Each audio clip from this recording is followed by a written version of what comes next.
So today I'm going to talk you through this new interface that we call Open OnDemand to show how we can interact with HPC clusters without the need of terminal-based interfaces.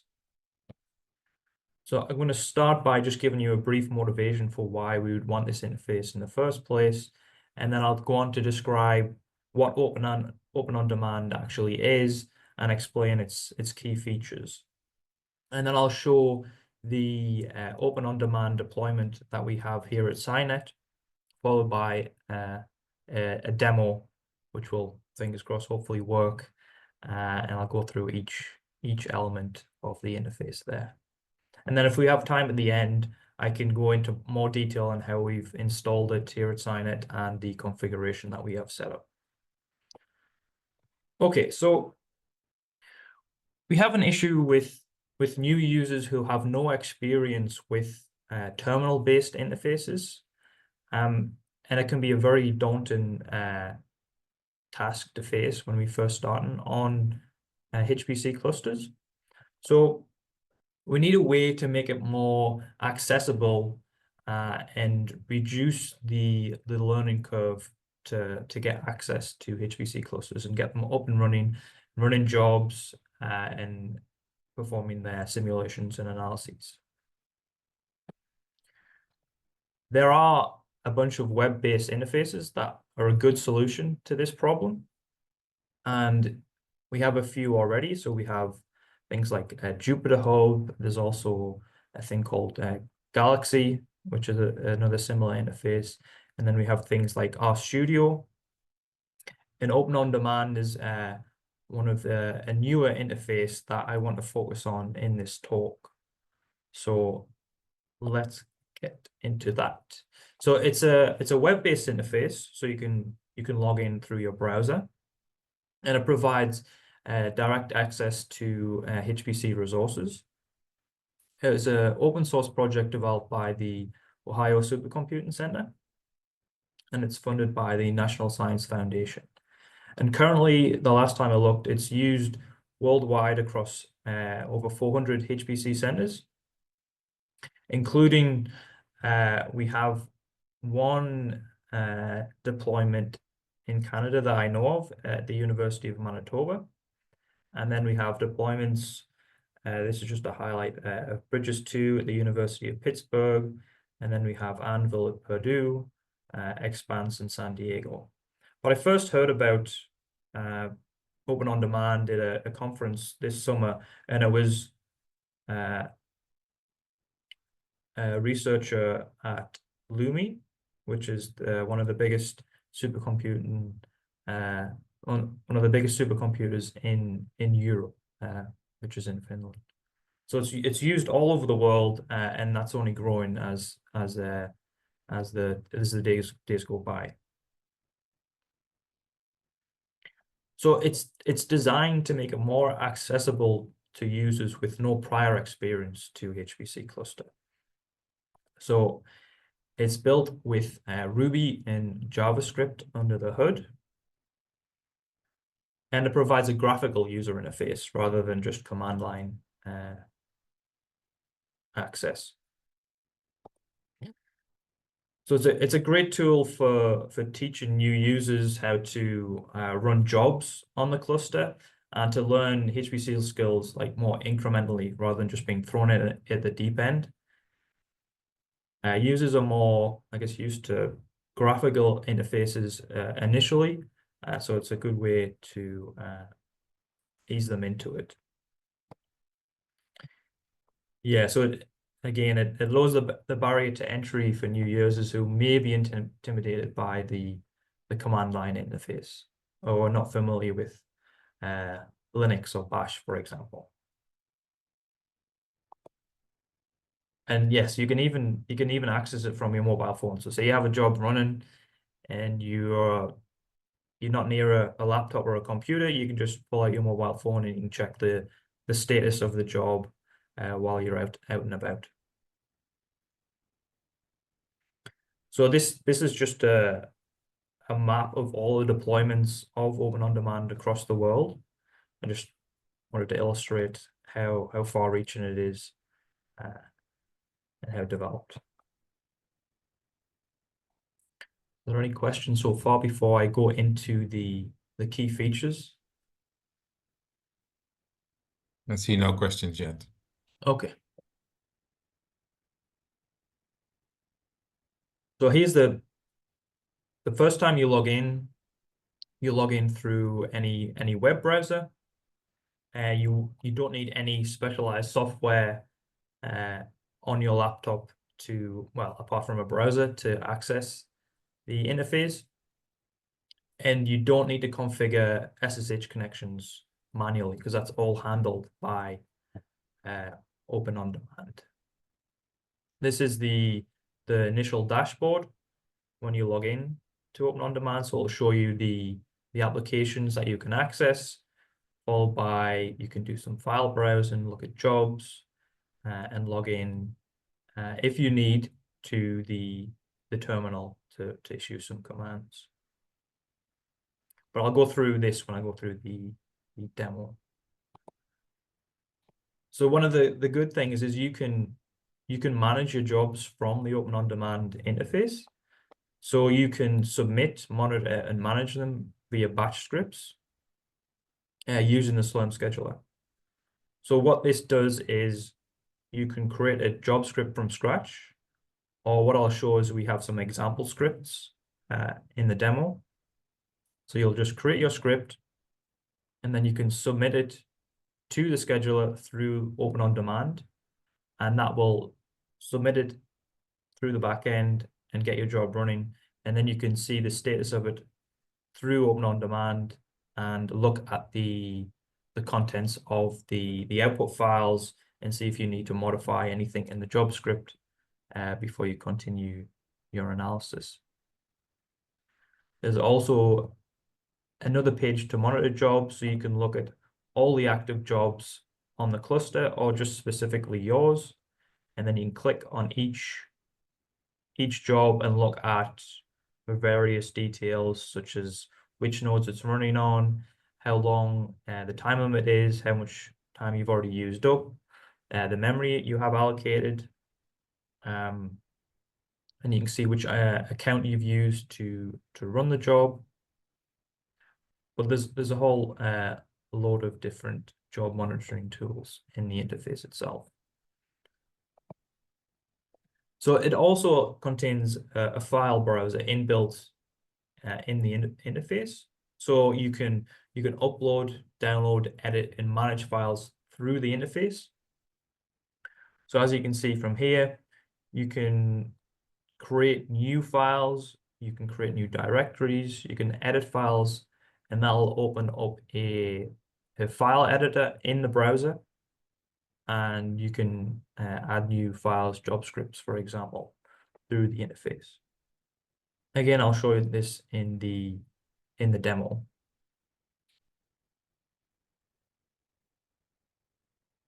One of the bigger draws to Open OnDemand is that you can also run interactive applications in the browser. So things like Jupyter Notebooks, RStudio, or even VS Code, you can run through an application inside the browser. And also even remote desktop sessions you can do through the interface.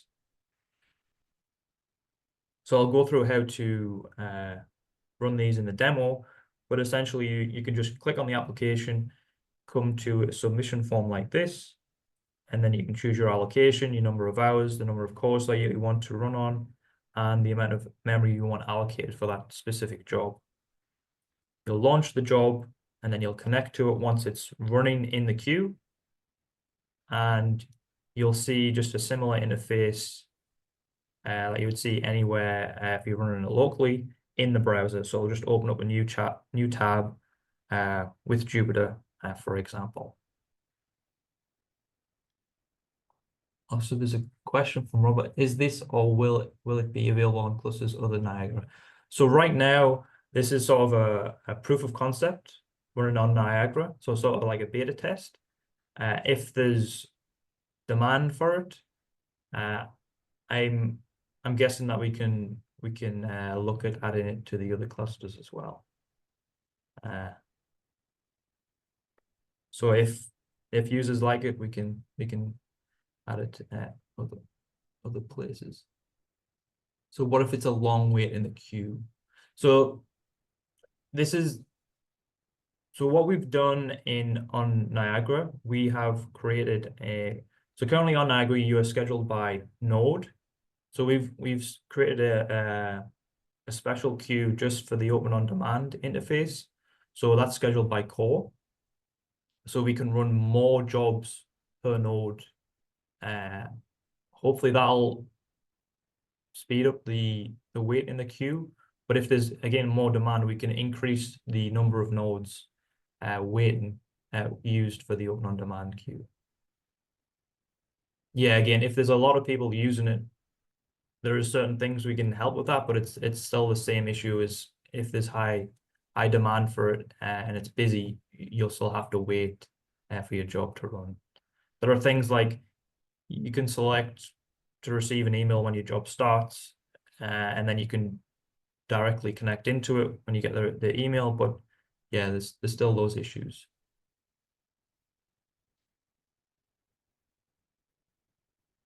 Okay. So that's just for Jupyter Notebooks and RStudio. But currently on the Open OnDemand website, all of these applications are currently supported.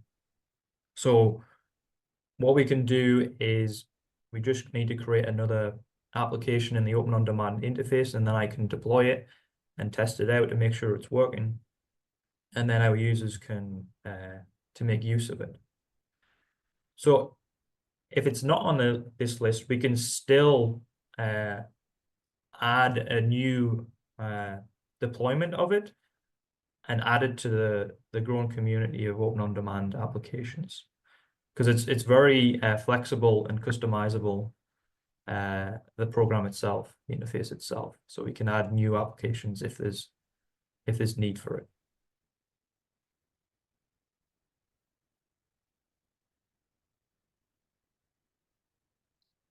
Okay, thanks for answering that, Danny.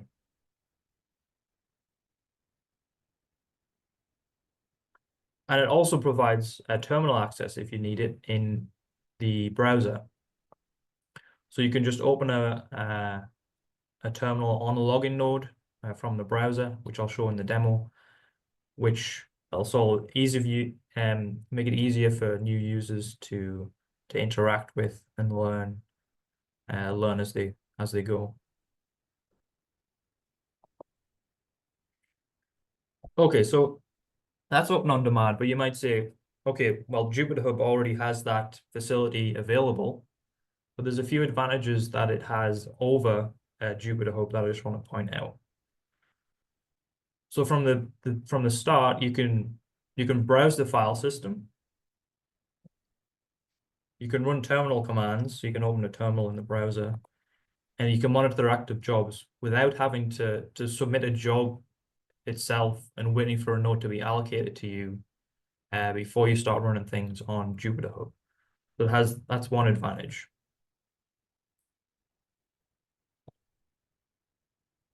So the compute nodes on Niagara by default, if you're just running regular jobs, have no internet access.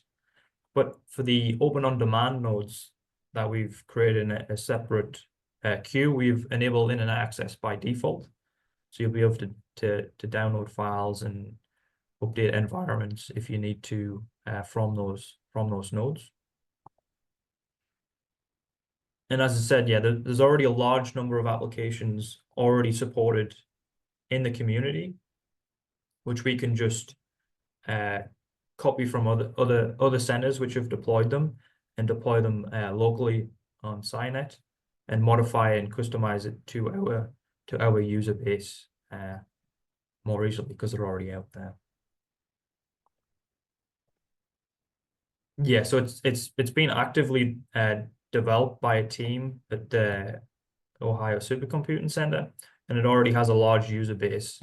So when I've been deploying it, at SciNet, a lot of the questions that I had were already being answered by this development team, and it's all on their GitHub, or I think they have a discourse site set up to help new developers and deployers as well.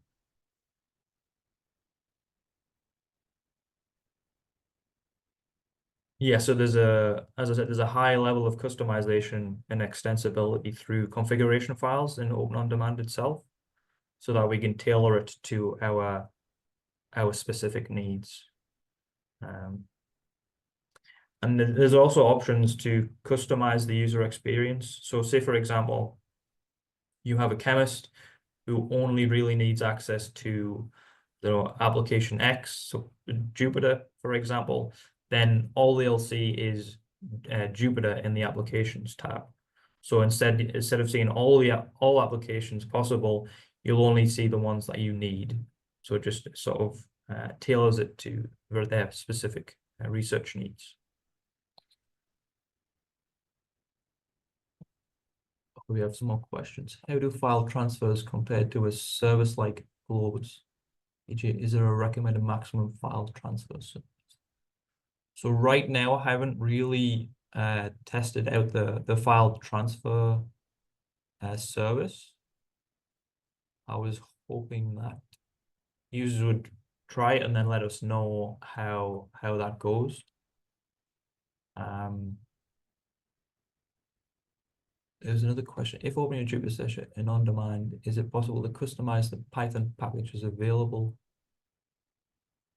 So what I'll show is when you load up a Jupyter Lab, you will have your virtual environments show in the Jupyter Lab in Open OnDemand, so then you can install and customize Python packages through that.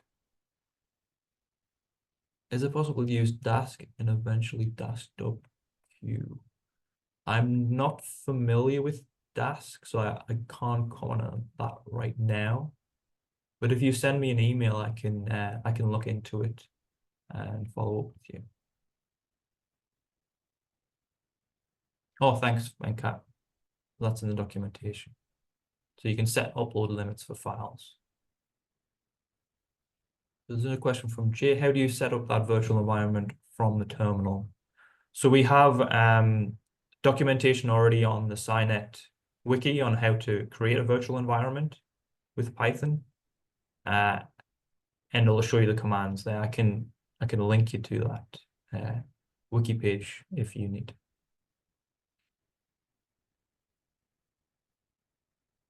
We're doing on time. Okay. Okay, so now I'm going to go through our specific deployment at SciNet. So we're currently in beta testing. We've just been testing it out in the SciNet team up to now. But what I want to do in the talk is show you how to log in, and you'll be the first users to try it out. So currently, yeah, so it provides access to Niagara, but it'll be expanded to other systems in the future, such as the next gen system Trillium. But if it's a good proof of concept for Niagara, it might be added to the other clusters in the alliance.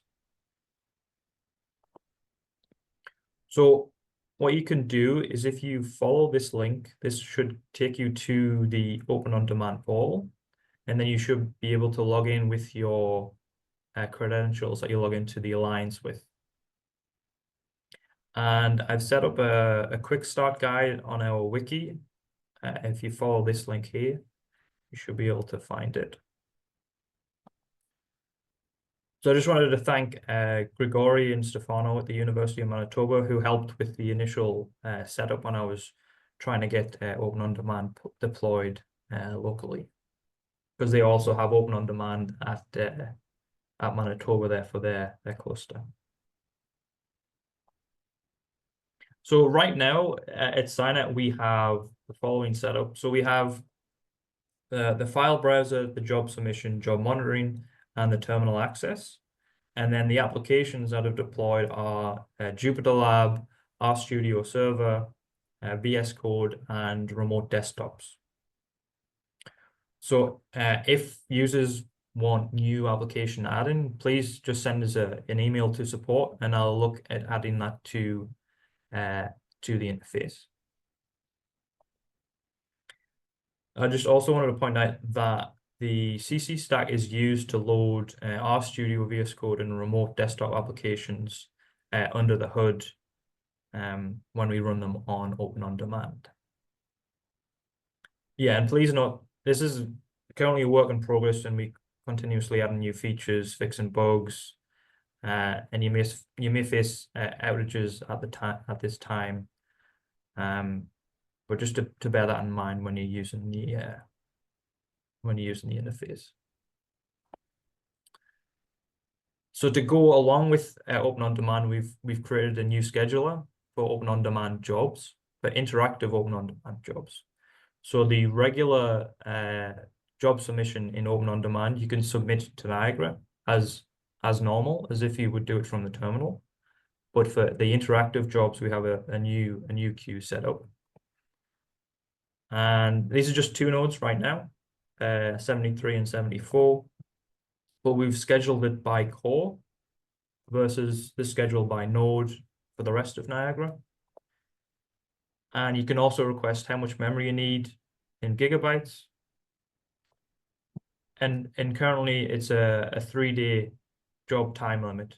We might increase this in the future if there's need for it. So if users want longer jobs for their interactive Jupyter labs, then we can increase this based on demand. Okay, so if there are any questions, we can move on to the demo. So There's a few questions. there are a few questions. 2 nodes. Yeah, so right now this is just for beta testing. If there's more demand for it, we can increase the number of nodes which are allocated to Open OnDemand. To add applications, does that require Ruby skills, or is it via YAML config? Can users do it or just administrators? So right now it's just been me. I'm not sure if users can do it themselves. It's mainly based on YAML config, but it's also some embedded or Ruby on Rails, I think, is also used to add new applications. So there's you'll have to know that as well. Yeah, so the 2 nodes is 80 cores, so it's not just two cores for everybody. Yeah. Okay.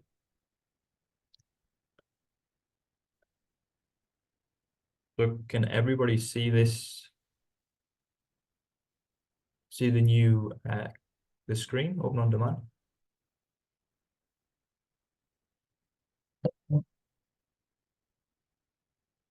Okay, good. So once you've logged in, you should see this the opening dashboard, and you'll see along the top we have different tabs, and then we have the pinned apps. So this is sort of like the main apps that we want to show when users log in. We have a link to the documentation here, and I think I'm just going to go through each tab and show you what it has. So we have the main applications here that are described. So we have active jobs, which monitors all the jobs running in the queue. We have a remote desktop application set up. Then a job composer. So this is when we create scripts and run them directly on the cluster. Then we have a Jupyter Lab interactive application, an RStudio application, and then this will be the terminal access. So I'll just first then look at the file browser. So if we click on the file browser, that'll open us up into our home directory. And then you can see all of the directories that we have here with each file. We can navigate it by just going into each directory. And then if we want to look at a file, we can click the view here, and it'll just show you a read-only version of the file. If we want to edit it, it'll open us into this file editor, where we can change the view, the size. You can view it as using the Vim key bindings, or if you more Emacs, you can use that as well. But yeah, we can edit it here and save it, and it'll be saved to your home directory. And you can create new directories. You can change directory here.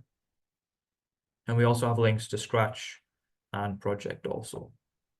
And then this is also where you can upload new files from your laptop here.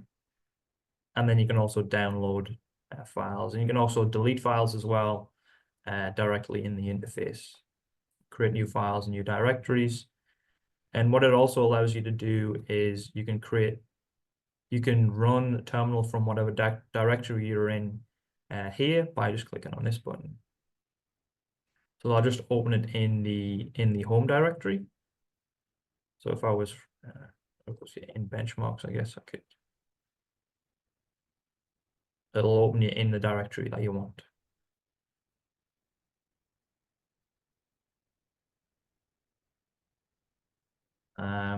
Okay, so let's move on. If there are any questions, oh, there's a few questions here.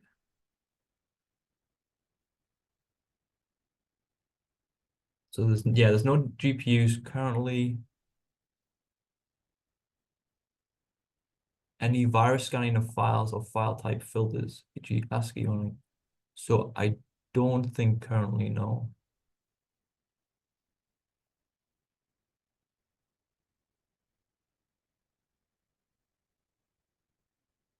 Okay, so let's move on to the next tab. So we have the jobs tab here. So you can go to the job composer. And then what we can do is we can create a new job.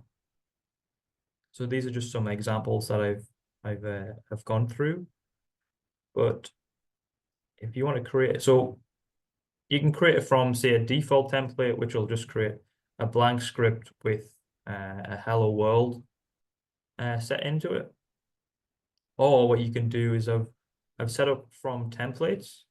So I've created just a template of like an OpenMP example or an MPI example file. So we can create a new job from that. We give it a name.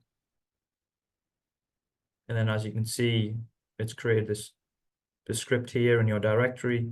It's populated with some default values. So just running on one node with 40 tasks per node. And then here you would replace with your application that you want to run. But there's also another option. So from specified path, what this allows you to do, if you already have a directory on Niagara that you've been running jobs, you can get it to copy that into the Open OnDemand interface and select which script you want to run as your job submission. So I think I did that. Yeah, so if I do that, so I created where is it? There's an example here. I'll just give it a name, test. The script I haven't set up yet. And you can select the cluster. I'll just put SciNet in here for the allocation. So what this should do. Yeah, so we've created a new job based on an existing directory. And I'll show you the folder contents, what's already in there. Because I didn't specify which script, we have this little error, but what we can do is go to the job options, and then it'll suggest a .slurm file that you have in that directory to use as your submission script.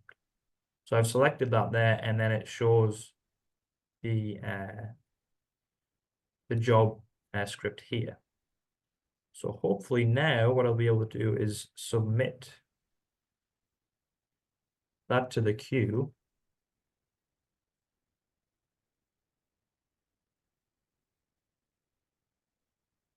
But it just takes a little bit of time. Because remember, it's running some Slurm commands in the background on the cluster. So you can see it's been queued from the status here. And then what I can do is I can go to active jobs, and then hopefully it should show up in the queue here. So as you can see, it's completed. That was a very quick job, so I'm guessing something has gone wrong. So that was 1695. Yeah, so this looks like I have not compiled it with the correct compiler. So what I can do is, so I've loaded the NIA-env and GCC and OpenMPI. So then what I can do is open that in a terminal, and then we can see the files here. And then what I can do is load NIA-env MPI, and then make it. So maybe I'll do a make clean, and then make. Let's recompile the job with the same set of modules. So then I should be able to submit again.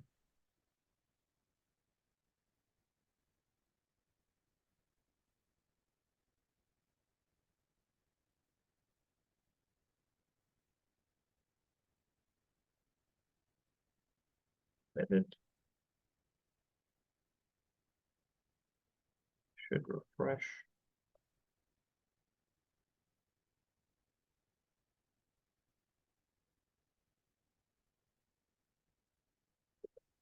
Another one being submitted there. And success. So it ran. So this is, I want to move on now and show you other parts, but this is like a good example of how we can run jobs directly in Open OnDemand without having to log into the cluster itself from the command line. We can also do things like, like copy a selected job and then edit and change the input file, change the input parameters from the interface here. So let's move on. So I've showed you the job monitoring, so we can see when the job was submitted, why it failed, for example, things like that. And it shows you the output location. Again, you can open that in the file manager, or you can open it in the terminal and do various things from this side. I've showed you the terminal, but you can also access it from the clusters tab up here.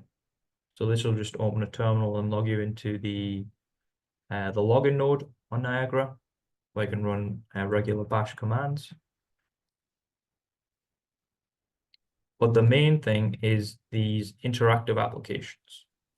So what I can do is I can open a Jupyter lab and show you how to do that. So you can see we have this submission form. You can choose our allocation that we want to submit to. We can choose the number of hours we want to run it for. So currently this is a 3-day limit. Well, we can increase this if there's demand for it. We can choose the number of physical cores that we want to allocate, followed by the amount of memory that we need. And then there's a little checkbox here which will email us when the session starts. So we hit launch. This will take us to the interactive sessions page, where you'll see each interactive session you ran in the recent past, but you'll see the latest job. So you see how it went from queued then to running. So we know it's running now, but I'll show you which host it's running on, followed by when it was created, how much time is remaining, and also the submission parameters that you put in there. There's a discrepancy between the number of cores here and here, but that's because this number is pulled from Slurm. So these nodes currently are running hyperthreading. So there's 2 hyperthreads per core. So that's how it's doubled in the interface there. But then you'll see this connect to Jupyter button. If you hit that, then it should open a Jupyter session in your browser.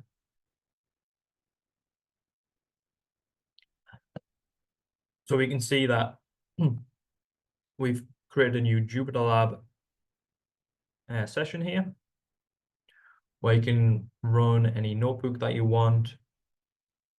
As I said before, so if you create an environment on Niagara and then you change it to a Jupyter environment, it should show up here. So my env is something I created on Niagara separately, and it shows up in the Jupyter interface. So I just created a default notebook just to show here. So this is just plotting sine,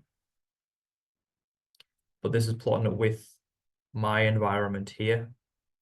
So you can switch different kernels. So if you had more environments than me, they would show up in this list here.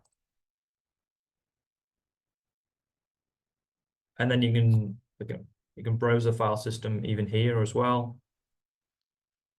There are different sections for different extensions as well. I'm not only running Jupyter, so I don't know most of the. Oh, so there's something wrong. I don't know why. Oh, so that Jupyter session was killed for some reason. I'll have to work out why that happened.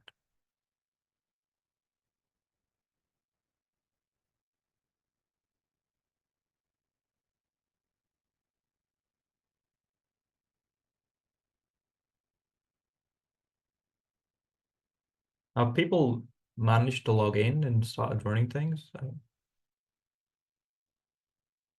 Hopefully you've been able to authenticate.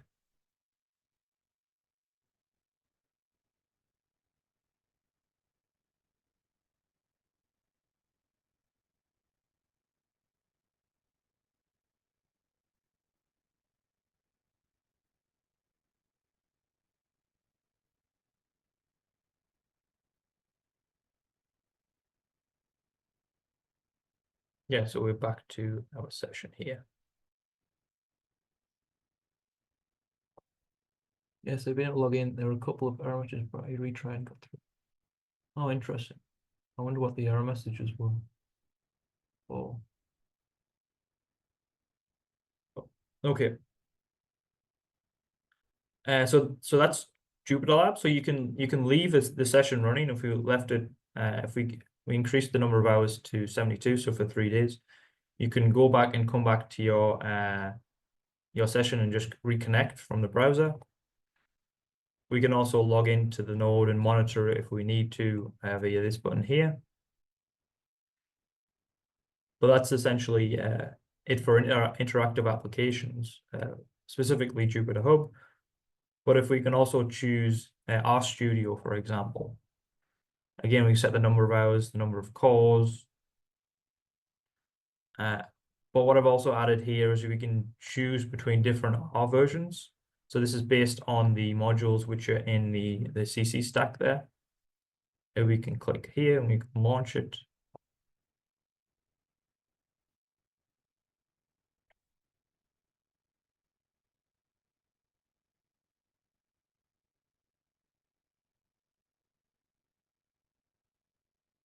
And again, we can just connect.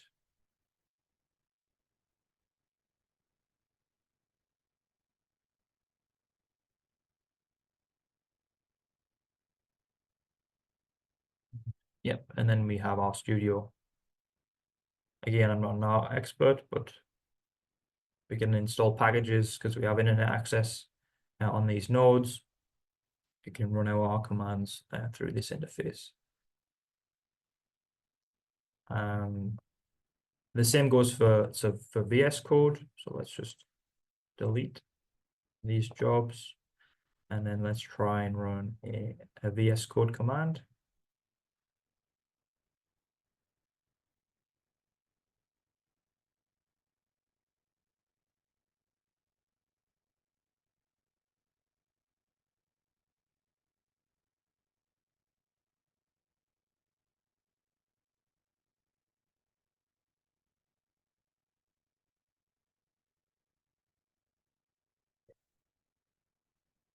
Be a bit patient.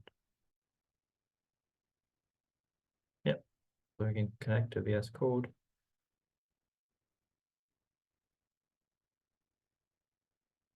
And then I'll open up VS Code with whatever you want to look at in VS Code. Again, it's all in the browser. You don't have to install anything locally, and there's no SSH connection if you're in VS Code locally.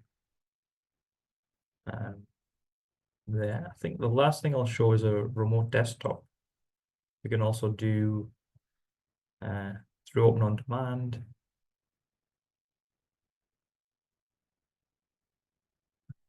Let's try it.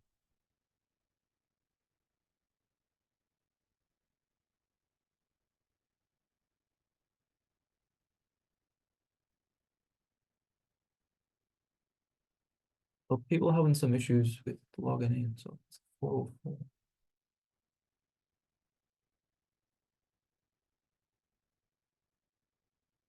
How do people choose our version, or everyone uses them?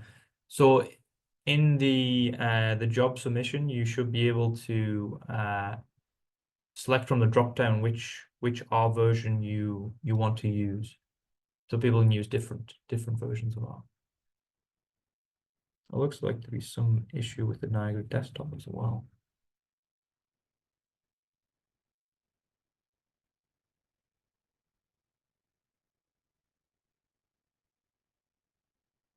I don't know if this is because we have users for the first time and this is there's more people on the system than just me.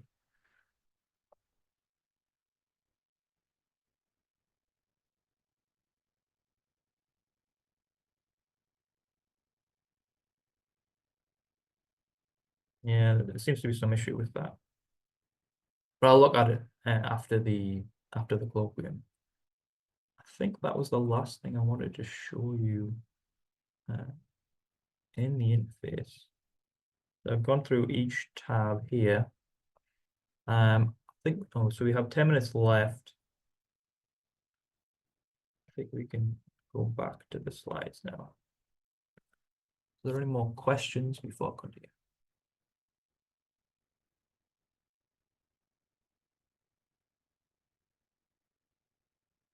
Oh, so there seems to be an issue with 404. How complicated would it be to add Globus or the SciNet poll as an app?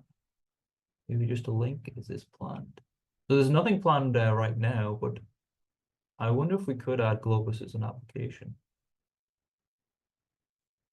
because that would be useful.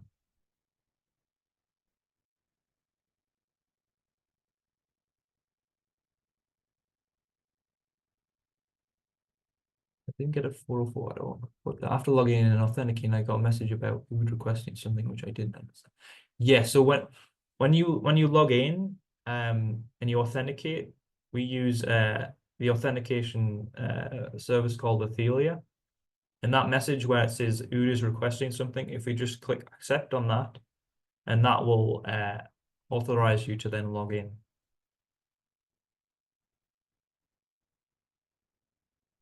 So as we've got 10 minutes left, I was going to quickly, I'll have a section on how we installed it at SciNet, so I can quickly go through that.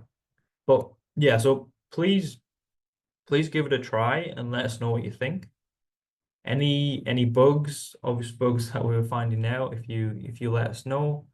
If there are any other kinds of feedback or suggestions for improvement, please let us know. And if you're any specific applications or features added, we can look at that. It's a very customizable interface.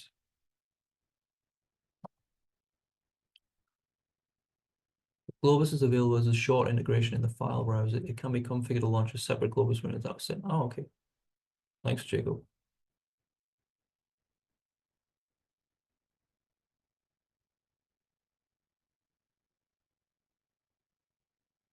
Yeah, so that like a dedicated application for jobs. Because right now it's the job info is basic because you should still rely on the my SciNet portal that we have set up for more detailed job details.